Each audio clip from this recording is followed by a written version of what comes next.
La Ségoula du Baal Shem Tov. Mes chers amis, il était une fois un notable qui était dans le nord de la Pologne. Ce notable qui était dans le nord de la Pologne avait une fille. Malheureusement, cette fille a commencé à avoir de la fièvre jusqu'à ce qu'elle est devenue handicapée. Ils ont vérifié les docteurs, les anciens docteurs, les nouveaux docteurs, les jeunes docteurs, et ils ont essayé de...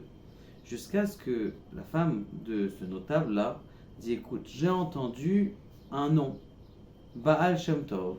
Et cet homme-là a des guérisons et guérit énormément de personnes. Je voudrais aller le voir. Il dit, Baal Shem Tov, mais en quelle université a-t-il étudié cet homme-là? Alors, je ne sais pas du tout, mais il m'a l'air de savoir ou de croire que c'est un juif. Je dis, mais un juif, c'est notre religion, ça. Pourquoi est-ce que on va aller voir quelqu'un qui n'est pas de notre religion? Quoi? Pourquoi on fait ça? Je dis, écoute, ça fait...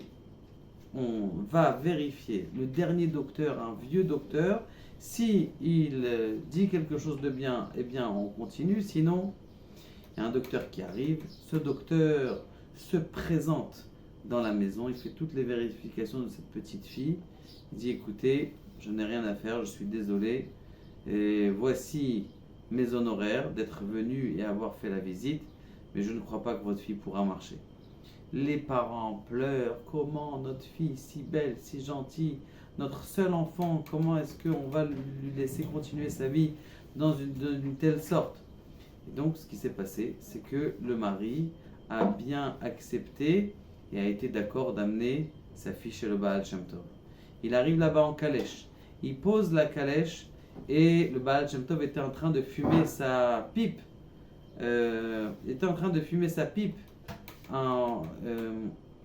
Devant son jardin. Alors, il voit la calèche arriver et il lui dit, Juif, est-ce que c'est toi qui s'appelle guérir?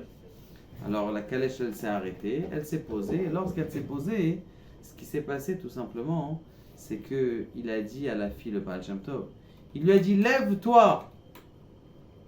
Alors, la fille, elle a ouvert la porte de la calèche. Et elle a commencé à marcher. Alors, stupéfait, le notable a pris une bourse et il a commencé à jeter la bourse en lui disant, tiens, voilà, c'est ton salaire que tu as guéri ma fille en une seconde. En une seconde. Alors, ce qui s'est passé, c'est que le Baal Shem Tov, il a dit, je n'ai pas besoin de ton argent. Je n'ai pas besoin, alors que les autres docteurs, ils avaient demandé des sommes juste pour la visite. Je n'ai pas besoin de ton argent. Fille, viens ramasser la bourse de ton père. Et la fille, elle est descendue de la calèche alors qu'elle s'était déjà levée. Et elle est venue chercher la bourse et elle a repris, ils sont partis chez elle. Et de là, on apprend quelque chose d'extraordinaire du Baal Shem Tov. C'est qu'il avait une force, le Baal Shem Tov, non pas celle forcément de la prière, mais de comprendre que toute sa vie, même en fumant une pipe, ou en fumant sa pipe, eh bien, il avait la force de penser à des noms d'Akadosh Baruch Hu et d'avoir une telle dvekout, une telle connexion, une telle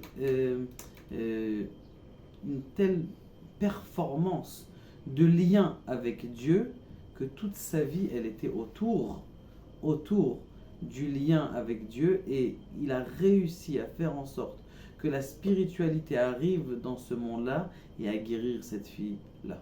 Qu'Akadosh Baruch Hu nous aide, Be'ezrat Hashem, à que tous les malades guérissent par le mérite de notre tzadikim et que, Be'ezrat Hashem, eh bien, on puisse voir l'avènement du Mashiach très proche. Baruch Adonai le'olam amen ve'amen.